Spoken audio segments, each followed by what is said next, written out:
Last week, good morning all. Hope you had a great weekend. Last week, I introduced the course Food Microbiology to us, and we discussed what food how they get contaminated, types of contamination, and the implication of microorganisms in food in regards to foodborne disease and food spoilage. I also gave examples of the diversity. I made mention of diversity of habitats because you can't talk about microorganisms in food without talking about their natural habitats. So I gave examples of the natural habitats where microorganisms can be found in air, in soil, in water, on humans, animal skin, human skin, on plants. These are natural habitats where microorganisms are found, and they indirectly, get into food through their natural habitat. I also gave examples of primary sources of contamination in food, where I mentioned also air as a source of contamination, soil, water, plants as a source of contamination, equipment, packaging material, ingredients, globalization, as a result of travel to different countries and exports has allowed that diseases that are normally not part of a particular region, because of globalization, those foods have been imported into areas where it's not their natural environment. So today we shall be discussing in details sources of microbial contamination in details. So basically, the microbial flora of food, just like I mentioned last week, consists of the microorganisms associated with the raw material. It also consists of those that are acquired during handling and processing, as well as those that survive treatment during processing and storage. So naturally, there are microorganisms in raw materials. Those are the organisms that are inherent and they are found in the natural environment where that food is being produced or planted as the plant. Then during handling and processing, the food can also get contaminated. Can be from the equipment which is used in the processing. Then the processing environment, as well as the processing lines, as well as personnel handling the food, can be a source of contamination. Then microorganisms actually survive treatment. Most food are actually treated during processing. For example, canned foods. After all has been done, when the can is sealed, it will pass through a process of pasteurization. That's a kind of treatment. That's to reduce microbial load or to kill any vegetative cell in the products. But some of these microorganisms, the group thermotolerance, can actually survive the heat of pasteurization, because pasteurization heat is not up to 100. It's between 55 degrees to 65 degrees. That's low for thermotolerant microorganisms. Then during storage, the product can also be contaminated. So that will depend on the kind of organisms that are available in the storage environment. So in most companies, microbial loads are evaluated in the storage area, the storage room, the processing room, as well as the raw material room, so that you will know where that's the source of the contamination of your products. These microorganisms do not arise by spontaneous generation.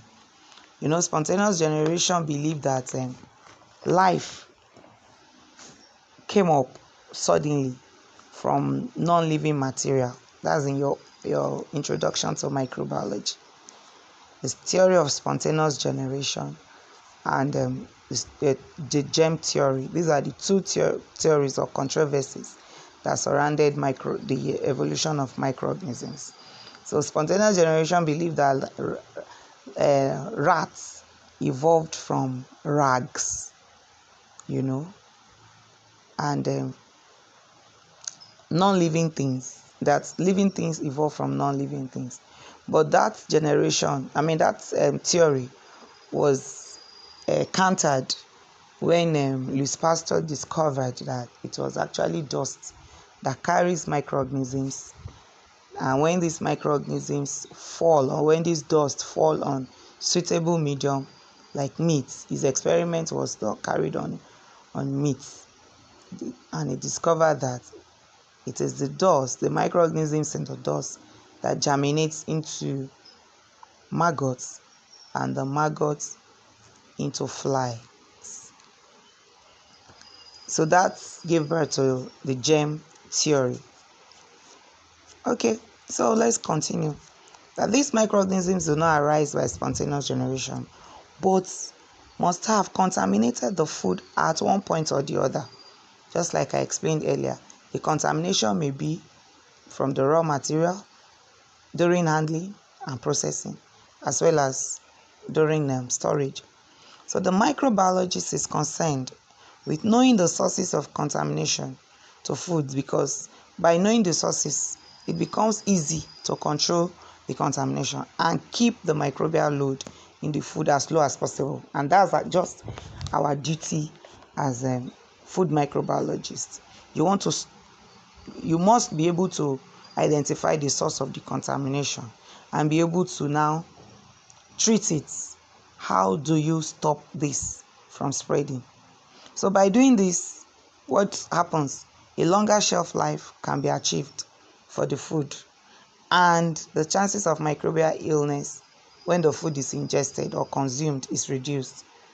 So basically, the danger of microorganisms in food is the fact that they can spoil the food, and when this food is ingested, they can cause disease to the consumer. So what you do as a food microbiologist is to look for how to prolong the shelf life so that the food will not get spoiled. And how do you prolong shelf life? With food preservation techniques, it is easier to control and eliminate chances of contamination when the sources of the contamination is known. So what are the potential sources of contamination in food? Soil, water, air, humans, plants and animals, processing equipment, ingredients, product to product, packaging material. The list is endless anyway. Sometimes it may be difficult to say which microorganism came from a particular source. For example, if an animal contaminates the soil with its fecal matter, and then rain washes the soil into the river, if this water is used to irrigate plants, the plant becomes contaminated with the microorganism from the fecal material of the animal. If the water is analyzed, it will be found to contain what? The microorganisms which contaminated the plant. In this case, however, the water was a carrier for the organism, but the original source was the animal. Do you get that? So at this point, it's only when, but don't forget that in things like that, if you are buying vegetable, if you buy vegetable from a contaminated vegetable from the market and you don't properly wash your vegetable and you eat and you end up having gastroenteritis, now your source for you is the plant that you ate, the vegetable you ate, but the contaminant is actually coming from probably the water used in irrigation or the manure that was used also in fertilizing the plants. So the source sometimes may not be traced into one source. That's what we are talking about here. So how does soil becomes a source of contamination? Soil is a natural habitat for many microorganisms, which are usually in very high numbers. The microbial density is greater near the soil surface and reduces as you go deeper into the soil. I think I explained that last week. The types and the number of microorganisms vary with the type of soil.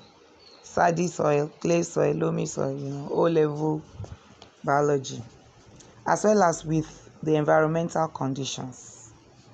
In general, soil is not a good medium for the growth of microorganisms, but the microorganisms tend to survive. Microbial growth in the soil is limited to areas of organic matter. Of course, that's where the rich nutrients are. So these areas include areas of the roots of the plants, plant debris falling onto soil, animal carcasses, and fecal deposits by animals and dead microorganisms. However, any of these are present in soil.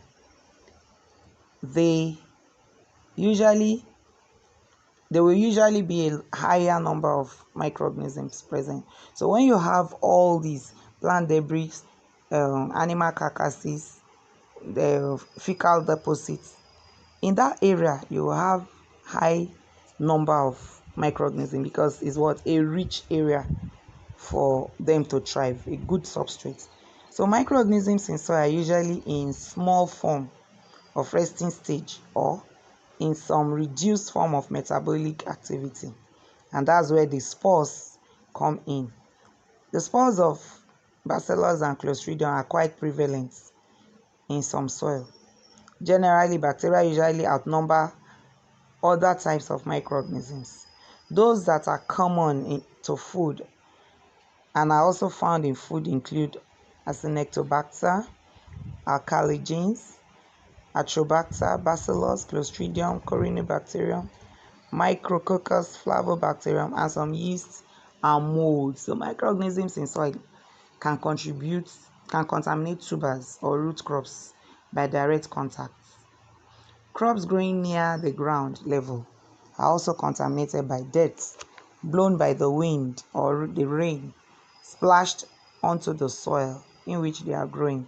So food crops such as cabbage, lettuce, beans become victims of direct contamination by soil microorganisms.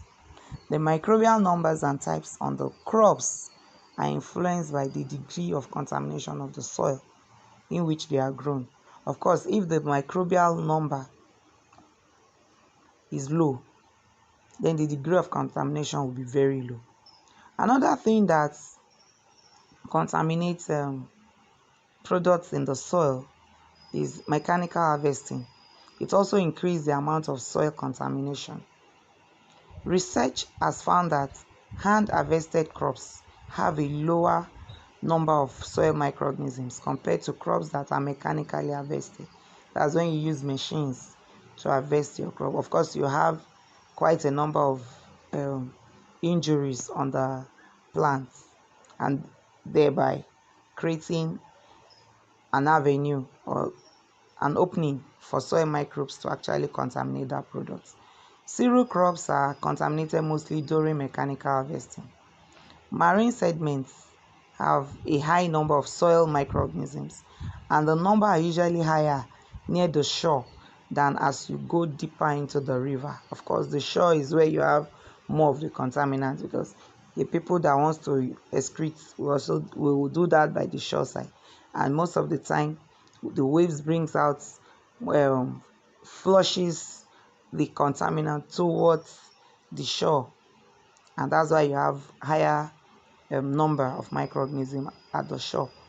These sediments serve as a source of microorganisms for water and for fish and shellfish.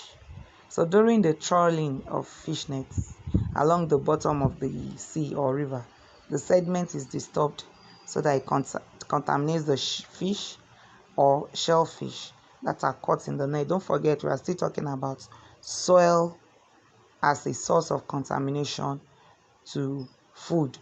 And we have discussed it in regards to plants, and we have discussed it in regards to seafoods, and that in seafood, the sediments are the sources of contamination. Sediments is part of soil, the soil under source of contamination is water.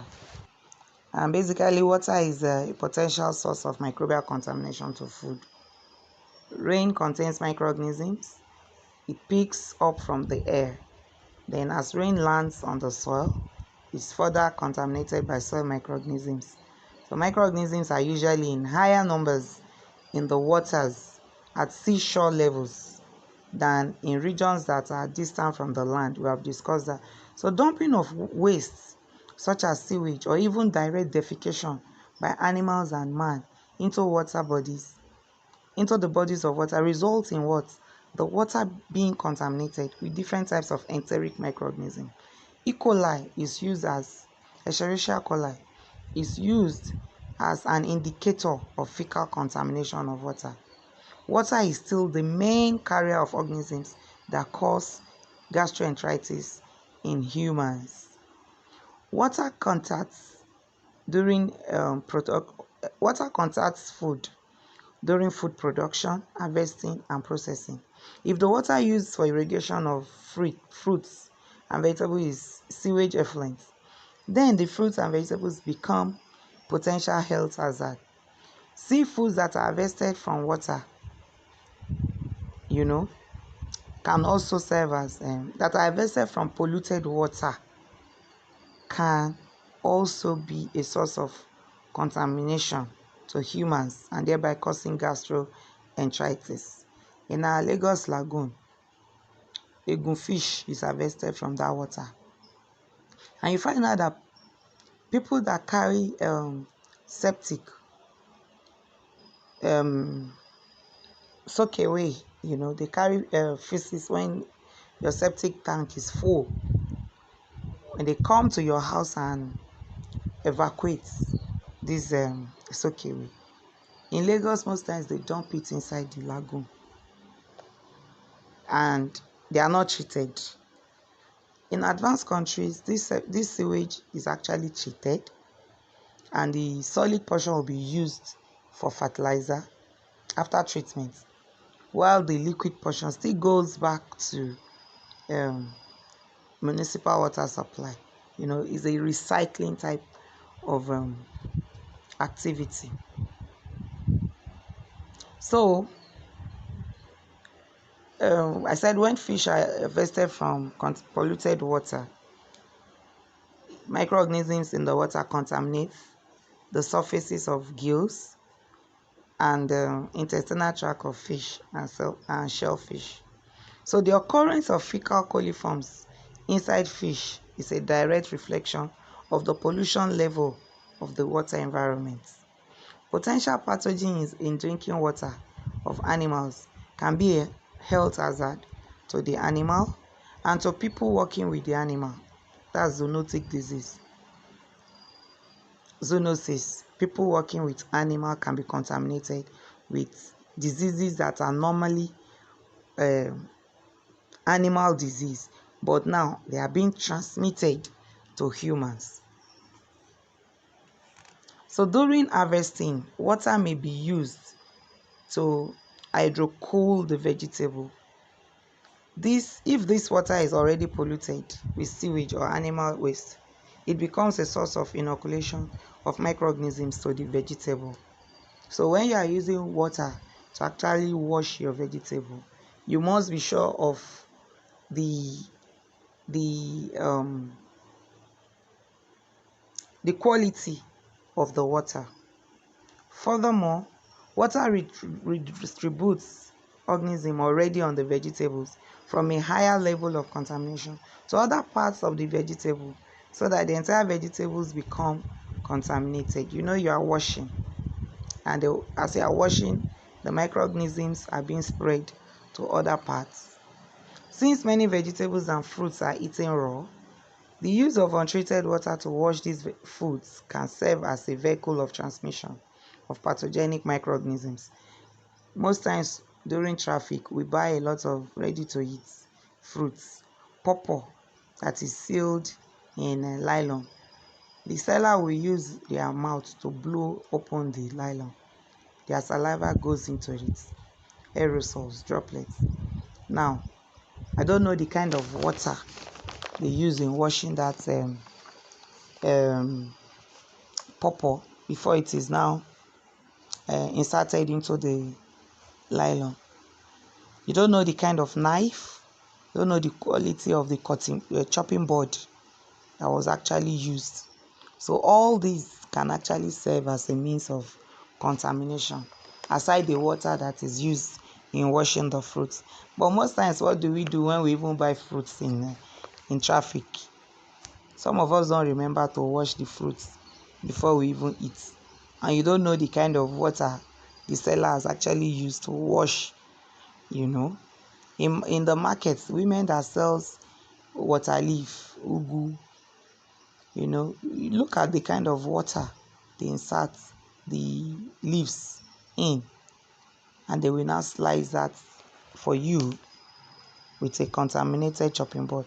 The chopping board they use in cutting the ugu is the same chopping board they use in slicing the water leaf. So there's cross contamination from one product to another product. Let's go on.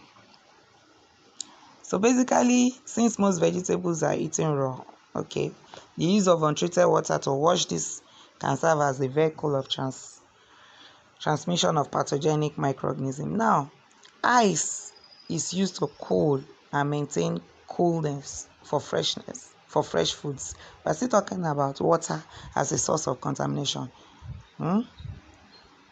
So there are microorganisms that can still survive inside the ice, especially if the water used to form the ice was already contaminated. These organisms are called the saprophytes, the saprotrophic microorganisms. They can survive very low temperature. So if the water that was used in making the ice, and that's why when you go to parties, most people get gastroenteritis from a wolf in the party. The kind of ice block, people buy ice block on the streets, is a very common business, thriving business in Nigeria. But what is the source of this water they use in producing this ice block? And you now come and, break the ice block into cubes and put it in your Zobo drink, or you put it in your Chapman. So at the end of the day, you start running stove. The contaminant is not coming from your Chapman. It can actually be coming from your water, because you don't know the source of the ice cube. So most supermarkets now do their own edible ice block. They call it edible ice block. It's not all ice blocks that are edible. If it's just to make your drinks cold, is better. But not that when you now put the cubes of ice block that you don't know the source of the water into your drink.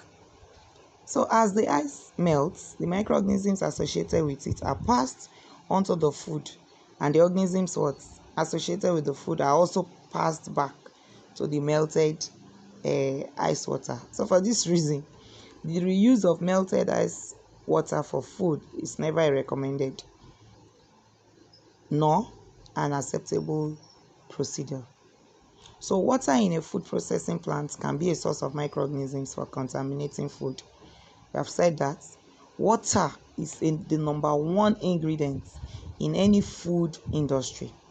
In a food industry, water enters into the processing of most foods through cleaning of equipment and processing areas, washing of the food, then conveying the food, the conveyor, use water, and an ingredient of the food. So the safety of water that is used in food is of major importance. Even if water is considered safe for drinking, it may not be acceptable for food processing. This is because the concept of water safety arises from the water being free from pathogenic organisms. So it may, however, still contain food spoilage organisms that are not pathogenic to humans. That's what we mean by it may be acceptable for food processing, but not for consumption. So for instance, acrotrophics are responsible for the spoilage of dairy foods and refrigerated milk and milk products. So a food processor in the dairy industry should therefore scrutinize the water not only for pathogens but for psychotrophic and psychophilic and psychotrophic organisms that can what? That can spoil its products. Then in poultry industry, water is used for the scalding of the birds prior to defedering. Research has shown that dirt from the dead body feathers, from the head, from the body, from the feathers, from feces and feet can contaminate the scalded water. Even though the temperature of the scalding water is high enough to kill many pathogens or spoilage organisms, not all microorganisms are killed. I told you about the thermophilic organisms. So these surviving thermophilic microorganisms are able to contaminate the internal portion of the birds through the lungs and vascular system if the birds are still taking their last breath and the heart is still pumping before the scalding takes place. Now, in food canning operations, water is also used to cool the can of food immediately after heat processing. This is done to sharply drop the temperature of the can and its contents so that the thermophilic organisms which may have survived the heat treatment process are not given a chance to survive or grow. If left to air cool, chances are that surviving thermophiles may germinate. Due to the heat and expansion of the metal, the seams and the seals of the cans are under stress and leakage can therefore occur. It is therefore important that the cooling water be maintained with as few microorganisms as possible. Since no further processing occurs after cooling, any contamination of the food by microorganisms in the cooling water can grow inside the food products to cause spoilage, or if pathogenic, they may cause foodborne illness. So water also used as a direct ingredient for mixing the food can also become a direct source of microbial contamination. That's if the water is contaminated. The next point is equipment. How does equipment contaminate our food? With the increase in technological industrialization, more machines are developed to process foods. It's about automation. You are reducing the human contact, and machine is doing most of the work. And the work that humans will normally do, has been replaced with machines. So there has therefore become more contact of food with machines and equipment. Equipment may be clean and sanitized, but this does not mean that it is sterile. Even on washed, visibly clean surfaces, the survival and growth of microorganisms is still possible. Visibly clean surfaces may still have food debris that can serve as nutrients for microbial growth. However, the potential of survival and growth increases with improperly cleaned or sanitized equipment. Therefore, if food residues are visible on any food processing equipment, it is sure that a potentially high microbial load will occur.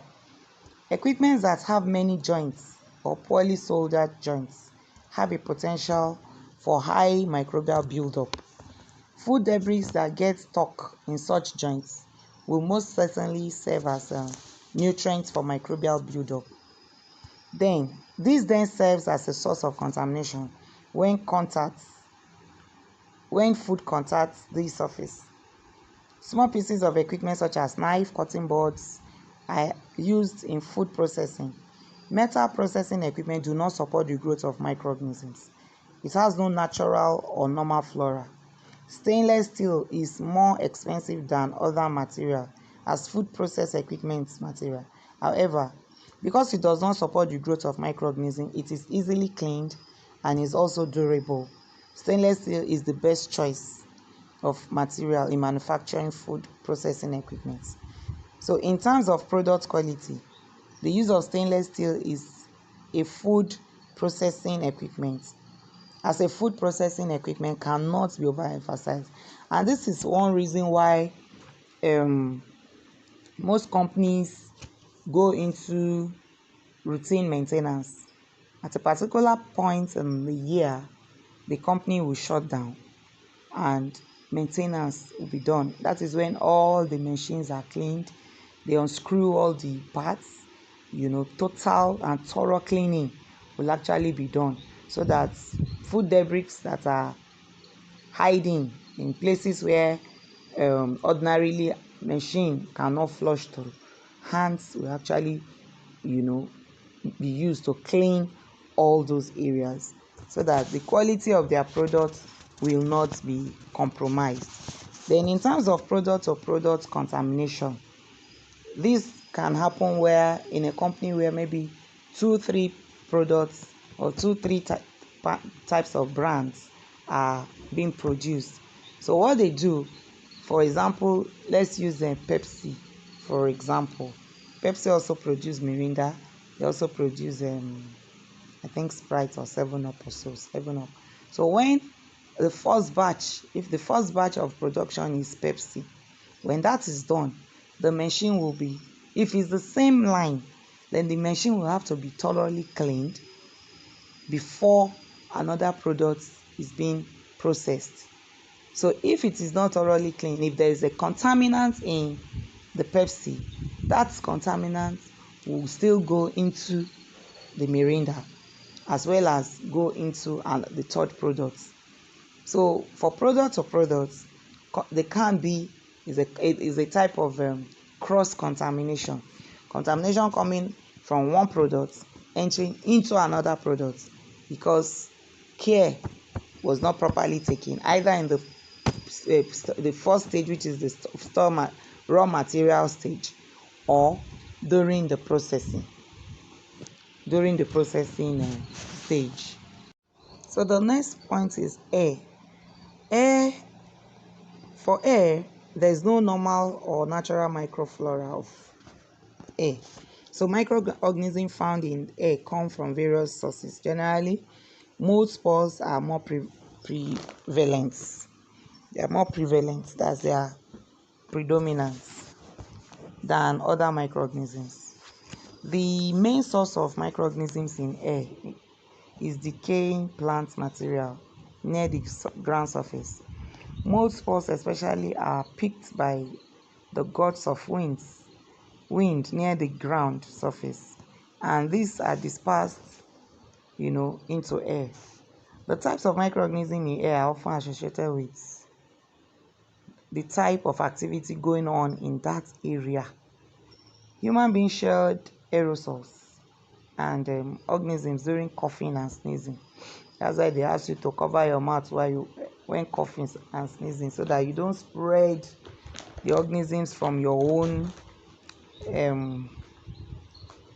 nostrils or GIT into the environment, and susceptible people can pick it up.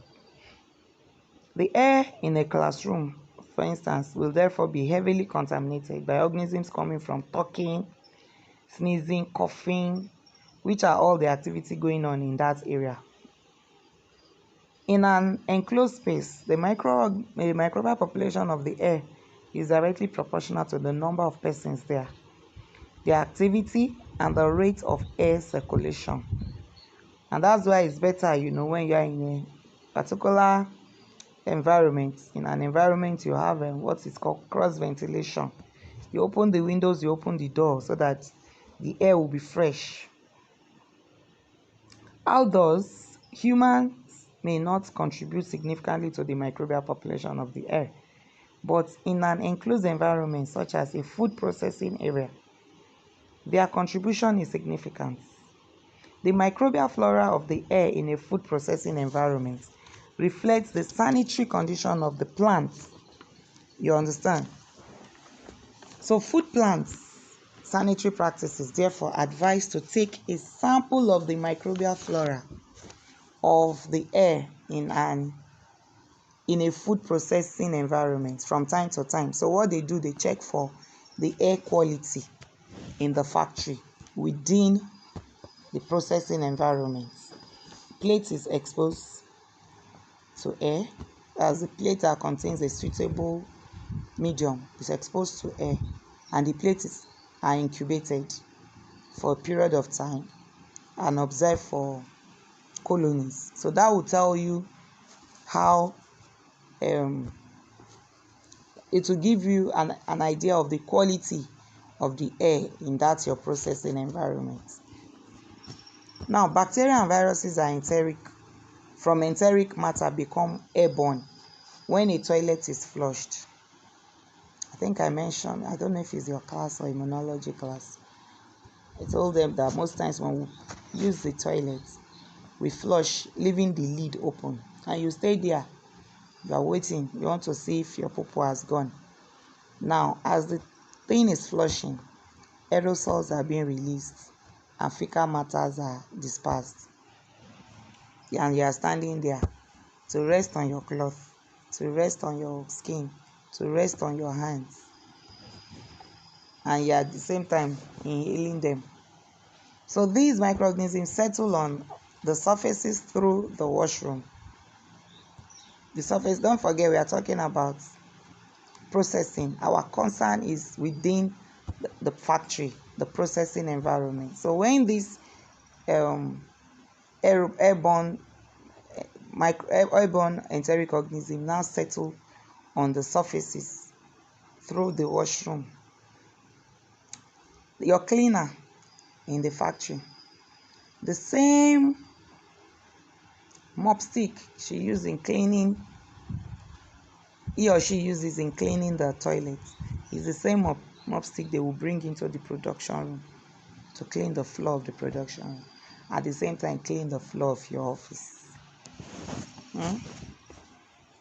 Be careful with your cleaner. So sanitary practice, especially in food processing industry, therefore instruct the washing of hands, most especially after using the washroom.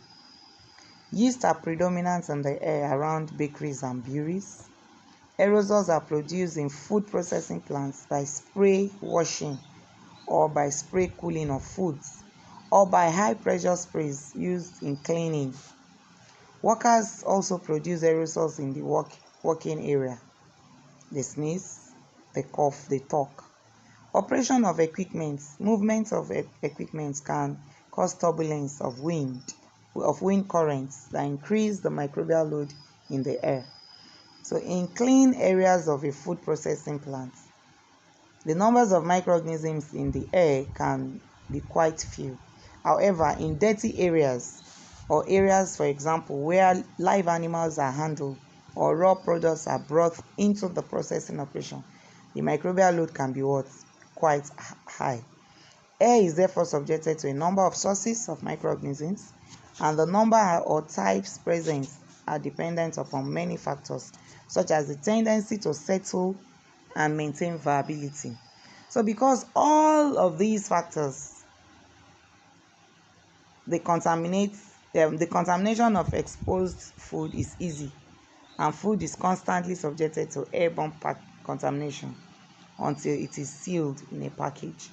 However, the effect that air has on food microflora is dependent on the level of contamination of the air and the time of contact that the food had with air.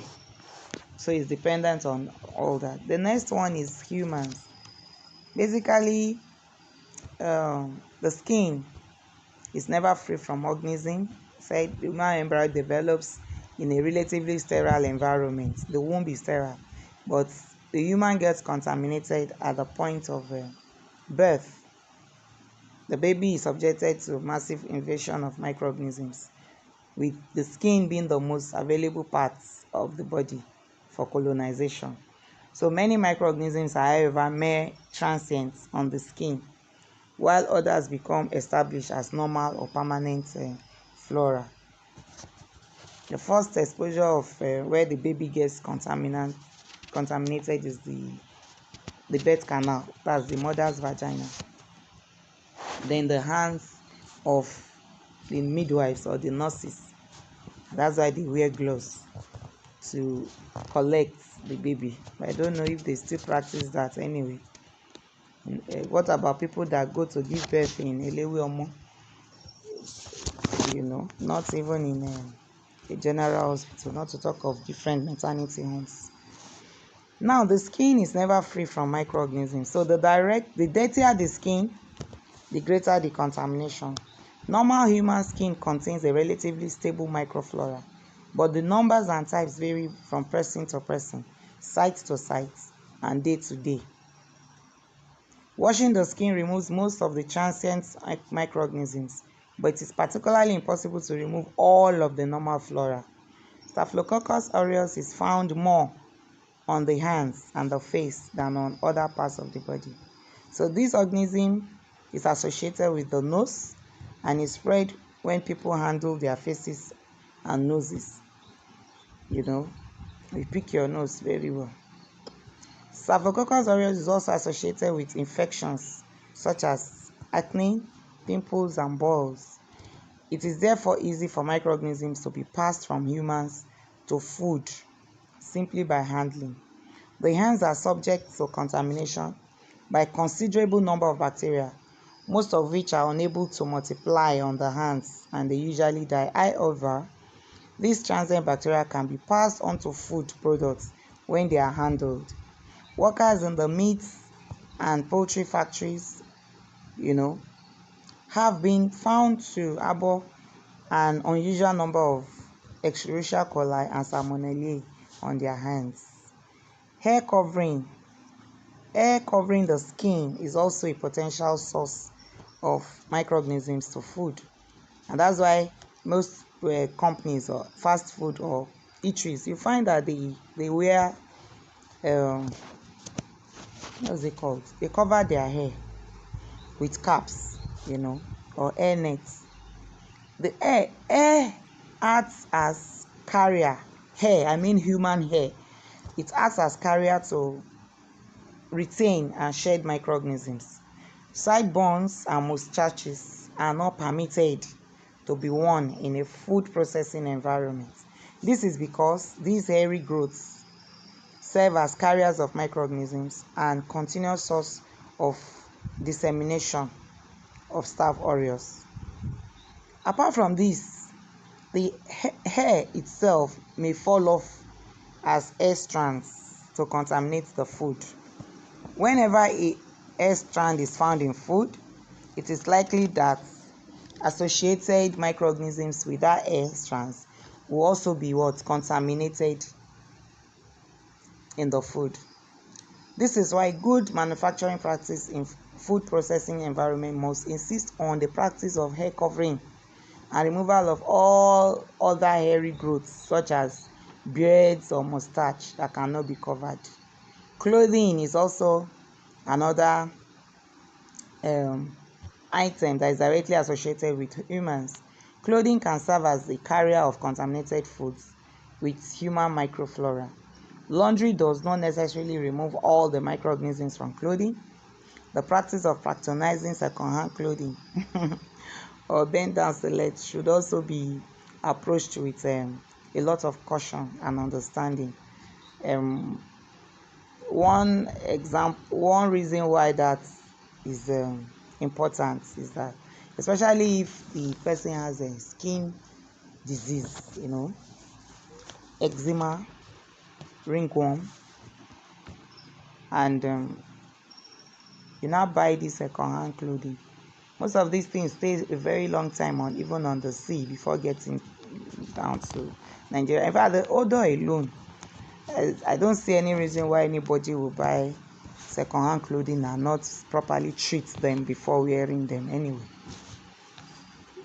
You treat them with warm water, and some people even add kerosene to the warm water, but preferably you add Dettol to the water so that it will kill off any of these microbes. So I'm not saying people should not patronize it. You go according to your pockets.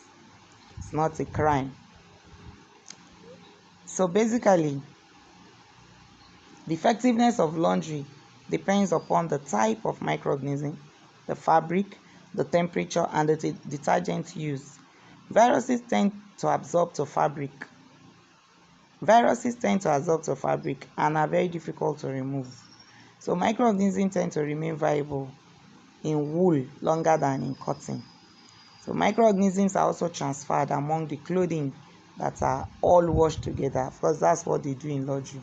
They put them together. Dry cleaning does not assure cellularity of clothing. So second-hand clothes sometimes may carry and spread microorganisms from the previous owner to the new owner. A number of skin diseases have been contacted by unwary and unsuspecting patronizers of these bend down boutique. The practice of having specially designed clothing strictly for use in the food processing environment only is a good manufacturing practice adopted by many food industry. They wear overall. They have they have a cloak room where they change into this overall. It's the production uh, uh, designed, to suit the kind of products that is being produced in the factory. Now, carelessness of human beings is an important factor in human being as a source of microbial contamination to food. Failure to properly clean and sanitize the equipment, failure to wash the hands, working and handling food when harboring an infection, poor personal hygiene, lack of care in handling food are all careless things that people do that increase the microbial load of food. Most times when you are sick, you are not supposed to handle food. You are not even supposed to come to the office, in a food processing company. But because people know that they pay them, especially factory workers, they pay them by daily payment. So if they don't come, their wages is reduced. So they pretend, they hide their illness, and they come to work, and thereby being source of contamination to that product. Ingredients as a source of contamination in food.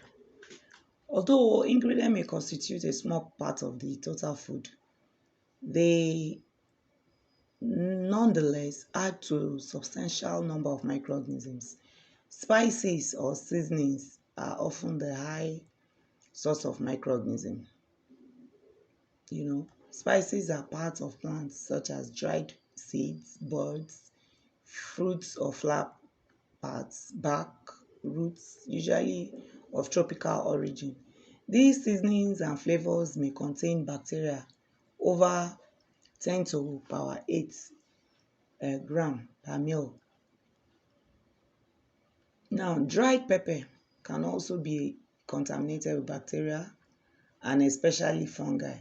So most of these spices are contaminated with fungi and bacteria, and some of them carry spores of these microorganisms.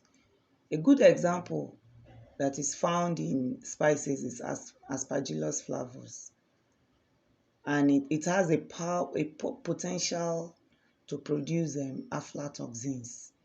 Aflatoxin is an example of mycotoxins, and they are deadly. They are highly virulent when consumed by humans, and the danger is that aflatoxins don't have smell, does not have taste, and it does not have odor, so you cannot say when they are present in food. You can't dictate, you can't discern if they are present in your food or not. Thermophilic bacteria, usually in the form of spores, are added to foods with ingredients such as spices, starch, flour, and sugar. Now, these spores become important when considering canned foods. In canned food, I told you, normally canned food will go through pasteurization, and the heat of pasteurization will only kill vegetative cells. But the spores, when the can has been cooled, after pasteurization, there's a cooling process. The cooling process will now allow the spores to germinate. And that's why you find that if you want to buy any canned food, check the body of the can. Make sure there's no rust and make sure there's no bulge. If there's a bulge, please don't buy. It indicates that there is already gas formation in that canned food. And that could be as a result of Clostridium botulinum, and is a deadly type of poisoning because it affects the nervous system. It's a neurotoxin. So these the higher the level of heat resistant spores, the greater the chance that some may survive the heat treatment given to canned food and become a potent spoilage problem. Now, there are spores that can be killed by heat, but there are spores that are resistant to heat. But basically, generally, most spores are heat resistant. That's one of their virulent factor, the production of spores. When conditions are not favorable, bacteria form spores or protozoas form cysts around themselves. So when the conditions are now favorable, the spores will germinate and become vegetative cells. The cyst will break and the protozoas also will become vegetative bodies. That's how they form defense against their own host. So some ingredients are an important source of microorganisms. Food processor must establish acceptable microbiological limits for these substances and ensure that if they are used in food manufacture, adjustments of the process will be made to take care of any excess bacterial load. So the danger of eating suya is that the spices that are added after the meat has been warmed. Warming of the meat is a very, very good idea in terms of safety. But the malam that is warming it, that will insist that you should wait for him to warm it, is not doing that on the basis of safety. He's doing that on the basis of the organoleptic parameter to enhance the taste of the meat in your own mouth. But the heat that is added, that is applied, is actually killing viable microorganisms in that meat. But at the point of now adding spices, the yaji and the pepper, the yaji can serve as a source of contamination again, recontamination in the meat. So you can see that we are in big trouble. The next point under sources of contamination, packaging. Packaging is a potential source of food contamination. However, when compared to the number of microorganisms on food, the microflora of most food packaging material is low. For instance, disposable bottles usually have a lower microbial load count than returnable, reusable bottles. And that's why most companies have jettisoned the use of returnable bottles and they have all gone into disposable bottles. But the era of COVID now and dollar rates is making these pet drinks to be scarce now and expensive. Anyway, that's our Nigeria problem. Plastics used for packaging food products may have attracted dust and microorganisms during the manufacture of the plastic. Product-to-product contamination is also possible via packaging. For instance, if the same packaging material used for poultry is used for vegetables, the containers can be contaminated with salmonella, which now become transferred to the vegetables. So packaging serve as a protective covering to limit or prevent microbial contamination. However, packaging does not prevent microbial growth. It is important that preparation of the food for packaging is designed to limit or prevent microbial contamination prior to packaging. In addition, packaging must be durable enough to maintain integrity during storage and distribution. So if your packaging is not durable, by the time during storage and during distribution, the products will go bad because the packaging material can actually support the growth of the microorganisms that are already in the material. Another source of contamination is plants and animals.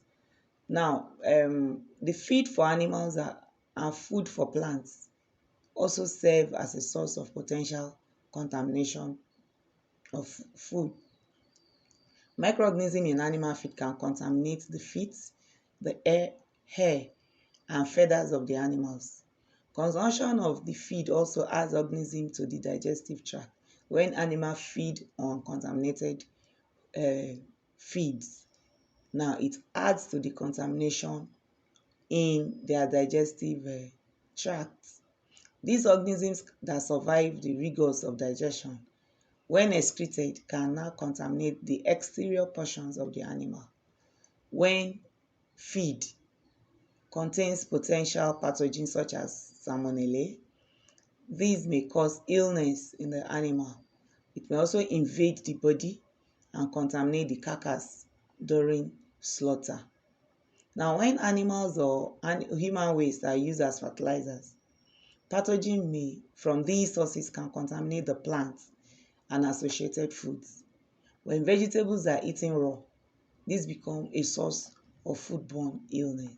Raw vegetable, you'll be wondering, do people eat raw vegetable? Yes, your salad ingredients are raw vegetables. Cabbage, lettuce, carrots, cucumber, all these are raw vegetables. And if they are not properly washed, they are not properly prepared, then you are at risk of a foodborne illness. Shawarma is exposed to a very low heat. The heat is to seal the unleavened bread, but not to kill the organisms that are present in the raw vegetables that are added to this product. So plants are contaminated by microorganisms from several sources such as water, air, fertilizer, etc. We've mentioned that earlier, I've discussed that. Microbial flora and plant surface vary with the kind of plant. Various bacteria can adhere and colonize the surface of leaves. The flowers of fruits harbor yeast such as Saccharomyces and Salmonella, Turulopsis, Candida, Rhodotorula, etc. Now, the surface and the interior tissue of plants can also be contaminated.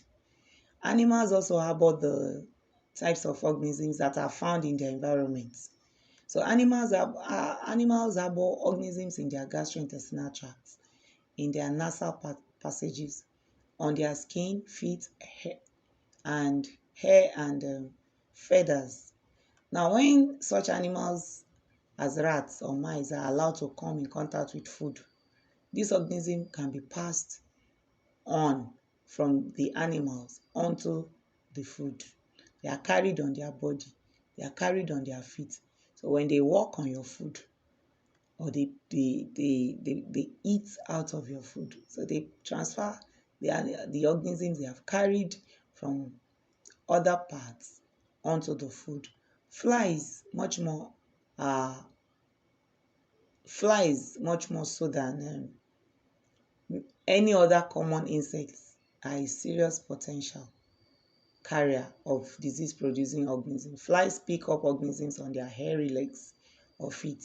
They then contaminate exposed food by walking over the food or leaving their excreta on the food. Have you ever seen the excreta of flies? Flies spread Salmonella, Shigella, Vibrio, Escherichia, and other potential disease-causing organisms.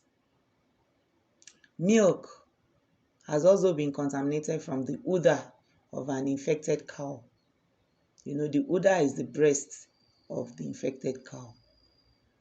The milk of a healthy cow is sterile.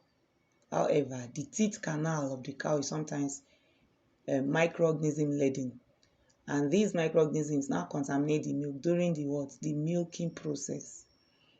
So during the milking process, the skin, that's the udder of the cow, can be a source of contamination. The hand of the person milking the cow can be a source of contamination, human contamination. Then the container in which the milk is being expressed can also be a source of contamination. But in industrialized country, see that these things, the teat of the milking cattle is connected to a machine. So they are done, is automation. When it's time to milk, the machines are actually connected to the teeth of the cow. And it's the machine that does the expression. And the milk is transferred into a chamber where pasteurization takes place. We'll get there. God help us in Nigeria. Then eggs obtained from poultry flocks on wire have less bacterial contamination than eggs from flocks in houses with poultry excreta all over the floor. We're talking about poultry cages. There are different types of cages, and now people have gone into the wire type of caging.